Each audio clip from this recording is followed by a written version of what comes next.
안녕하세요. 산부인과 전문의 닥터 지혜입니다. 여러분께 좀 더 친숙히 다가가고자 영상을 시작하게 됐어요.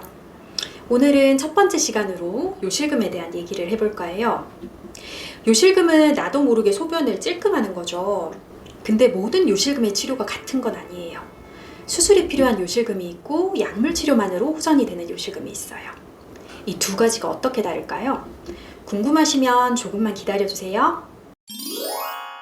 아마도 이 영상을 보시는 여성분들 중 분만을 경험하신 분이라면 최소한 한 번 이상씩은 그런 요실금의 증상이 있으셨을 거예요. 성인 여성의 35에서 40%는 요실금이 있다고 알려져 있는데요. 요실금은 증상에 따라서 크게 세 가지 종류로 나뉘게 돼요. 바로 복압성 요실금, 절박성 요실금, 그리고 이 두 가지가 혼재되어 있는 혼합성 요실금인데요. 복압성 요실금은 복압이 증가하는 상황에서 소변을 찔끔하게 되는 거죠.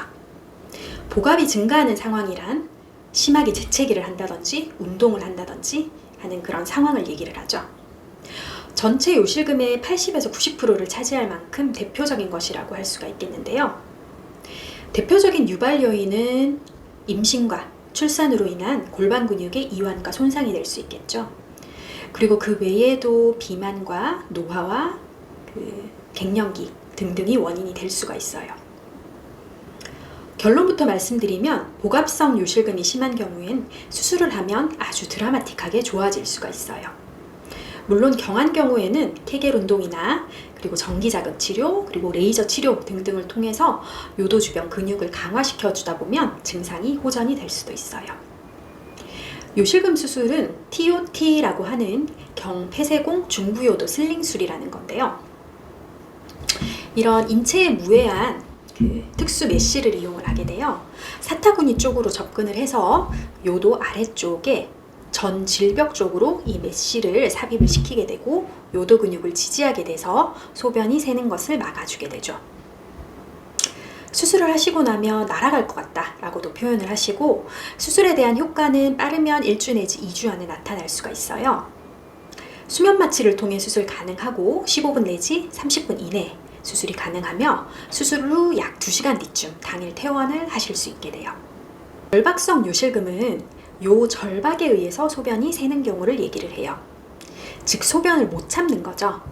그래서 한두 시간 만에 화장실을 왔다 갔다 하시게 되고, 심한 경우 소변을 보러 화장실을 가다가 화장실 앞에서 소변을 찔끔하게 되기도 하죠. 절박성 요실금이 있으신 분들은 바깥 외출을 하실 때도 화장실이 어디에 있는지부터 먼저 두리번거리게 되고요. 그리고 밤에도 최소한 2번 이상씩 깨는 야간요 증상이 생기게 돼서 수면의 질에도 막대한 장애를 가져오게 돼요. 절박성 요실금은 유발 요인이 명확하지가 않아요. 과도한 스트레스가 원인이 되기도 하고, 물론 노화나 폐경, 갱년기 등등이 유발 요인이 될 수도 있고요. 과도한 카페인 섭취 등등이 원인이 되기도 해요. 절박성 요실금은 약물로 치료를 하게 돼요. 단시간에 치료가 되는 건 아니고 최소한 3개월 내지 6개월 정도 방광의 신경을 조절하는 약물을 쓰게 되고, 대부분 치료 시작과 동시에 한 일주일 이내에는 효과가 있는 편이에요. 이 복압성 요실금, 절박성 요실금이 혼재되어 있는 혼합성 요실금 같은 경우는 이 두 가지 중에 증상이 뭐가 더 심한지에 따라 치료 방향을 결정하게 되고, 두 가지 종류가 비슷하게 있는 경우는 약물 치료부터 먼저 시작을 하게 돼요. 오늘은 이렇게 요실금의 종류와 각각의 치료 방향에 대한 말씀을 드렸고요. 다음번에는 요실금 진단 방법인 요역동학 검사에 대한 설명을 드릴까 해요. 주관적인 증상만으로는 치료 방향을 결정하는 데 한계가 있기 때문에 객관적인 검사를 필요로 하게 되는데요. 그게 바로 요역동학 검사입니다. 그럼 다음 내용도 기대해 주세요.